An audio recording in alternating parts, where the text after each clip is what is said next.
Igbo ndị ọma na-ege m ntị, abịala m ka m si abịa ọzọ. Nwanne m nwoke ahụ n'ụmụafọ ya mbụ Maazị Uchenna Igedalụ nke Prosium Televishọn na redio. Ike na-ekele unu egwuregwu nke a na-akpọ Anyị Bụ Ndị Igbo. Taata m ga-eji ohere a wee kelegolu Olisa bi n'eluigwe nke nyere mụ na gị ndụ, wee nye anyị iku ume, nye anyị akụ na ụba, nye anyị ihe ịzụ ụmụazị. Ụmụ ndị nọ n'ụlọ ọgwụ a na-agba ha ọgwụ ebi n'ụwa n'akwa ebe ha na-arahụ n'ihi nyamụnya dị iche iche, mana mụ na gị dị ndụ taata n'ihi ihe Olisa bido n'igwe mere.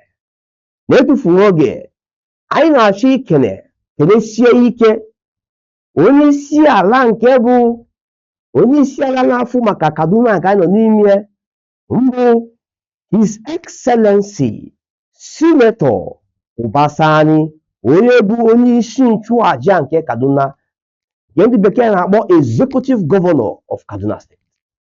Anyị na-asị ka anyị kelee ya, bụrụ kpe ekele butere na mbụ ekwubu m kwuo na ilegharị anya na Kaduna tata anyị na-ekuzi mmiri nwụọ tọgbu iko ya na-aga ọfụma. Onwe nnọọ ka ife okporo ụzọ a na-arụ ụzọ a na-eme ihe ka kwesịrị ime. Onye na-eme nke a niile Executive Governor nke Kaduna State mbụ His Excellency Uba Sani, onye mara na onye na-afụ na ihe gbasatara ndị Igbo na-echi ụra. Anyị wee na-asị gọvanọ anyị ekele ya adịrị gị n'ụtụtụ, ekele ga-adịrị gị n'efifie, ekele ya adịkwara gị na mgbede, wee kachasịa n'abalị, n'ihi na ihe gbasara anyị bụ ndị Igbo na-echi ụra. Anyị ekwu onye hapụ ibie ịna-anya n'ihe niile na-agasị na ana Kaduna. Mgbe ọbụla na-ekwu ihe ọbụla gbasatara ihe bara uru na Kaduna, a ga-atinye ndị Igbo n'ime. Ihe a bịara n'anya chọpụta na ndị Igbo nwere ọtụtụ mmadụ. Anyị nwere igwe mmadụ, ihe a na-aga ka ọ si aga, ọ na-ata anyị ụtọ. N'ihi nke a, anyị na-asị na ọ ya adịrị gọvanọ anyị mma n'ụtụtụ, dịrị mma na Eke, dịrị mma na Afọ, dịrị mma na Nkwọ, dịkwara mma na Orie, were ya tinye aka ga na-aga ọfụma. Wee na-arịọkwa ndị niile bụ ndị Igbo nọ na Kaduna ka m si kwubu na mbụ na vidio nke meburu na mbụ, wee na-asị na ọchịchị nke na-abịa na 2027 onye mara ebe akwụkwọ aja atụnye aka gị ịnọ jechọbịa, n'ihi na ebe anyị ga-ebinye aka bụ ebe sere Senator Uba Sani. Ebe a ka ndị Igbo ga-ebinye aka, maka na nwoke a bịa si na ihe gbasara ndị Igbo na-echi ụwa. Ị na-anya bọsị anyị mere emume anyị, bọsị ahụ ọ bịara nnọọ gbakọọ usoro anyị mee anyị na-eme onwe ihe ehe inegodi anyị ife n'afọ ya ụba. Ihe gosiri na ọ bara ụba, afịa wee daa ka afọ Igbo, onye gosi na onwere ihe dịka onwere ihe jikọtara anyị ọnụ.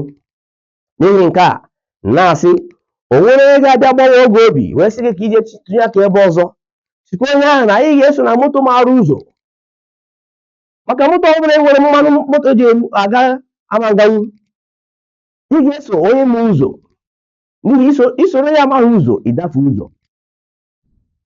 Agaghị hapụ onye mụ anya soro onye arahụ ụra. Onye isi na onye anya ya na-afụ ụzọ abụrụ ofu ihe, n'ihi na ụlọ na ọnwụ amarata bụ ofu ihe na ndụ a. Anyị na-asị gọvanọ anyị ekele dịrị gị, Chineke ga-agbanwe ume, nwere ihe ihe eme na Kaduna ga na-aga were were. Ndị Igbo kwụgụ n'azụ, ndị Igbo ọbụla bịara na Kaduna mgbe ọbụla gbara ụra idosi ikpere na wee kpere Chineke ekpere maka gọvanọ Kaduna, n'ihi na nwoke a na-eme ihe ọma, ada achị ụzọ ụlọ, ada achọ ndị mmadụ okwu, ada eme nke ada eme ihe mpụ dị iche iche. Gọvanọ wee kwụsị ike si na Kaduna ga-adị mma. Nna ya oge ka itinye aka ka Kaduna wee dịrị mma, n'ihi na ndị Igbo si na anyịkọ mma mmiri ụlọ mee gịnị ọgba ofufu.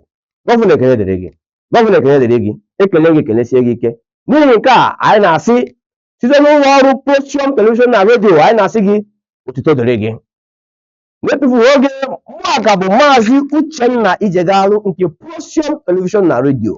Ịchọrọ enwetakwa anyị n'ikuku, ihe enweta anyị na www.prosium.rtv. Prosium bụ PROCYON. Otu a ka asị spelụ ya, ispelụ ya otu a itinyezie RTV.